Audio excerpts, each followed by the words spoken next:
Surgery is about 30, 40, 50% of the whole story.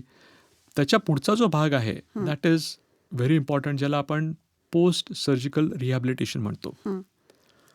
लोकांच्या मनात समजूत असते की रिहॅबिलिटेशन म्हणजे फिजिओथेरपिस्टकडे जा, तो काहीतरी शेक देईल किंवा काहीतरी डायथर्मिस लावेल किंवा काहीतरी IFTs लावेल आणि झालं, आणि तो माझ्याकडनं व्यायाम करून घेईन आणि माझं काम संपलं. नाही.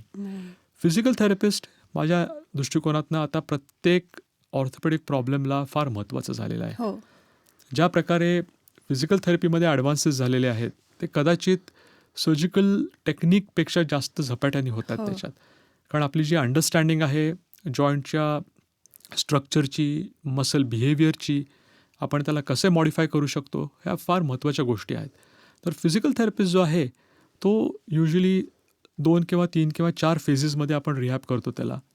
बेसिक पहिल्यांदा मसल स्ट्रेंथ आणि जॉईंटची मूव्हमेंट आधी रिस्टोर करतो, मग स्ट्रेंथ ट्रेनिंगला जातो, मग आपण कोऑर्डिनेटेड मुवमेंट्सला जातो. म्हणजे उदाहरणार्थ समजा माझ्या नीला इंजुरी झाली आहे, तर माझा नीचे मसल्स, अँकलचे मसल्स, हिपचे मसल्स एकत्रित कसे काम करतात आणि त्या मसल्सचं ब्रेनशी लिंक कसं होतं. कारण शेवटी सिग्नल वरनंच येतो आणि ही जी एक नर्व्हमधनं मसलला जाणारी आणि जॉईंटला जाणारी लिंक आहे ही डेव्हलप करणं फार महत्त्वाचं असतं.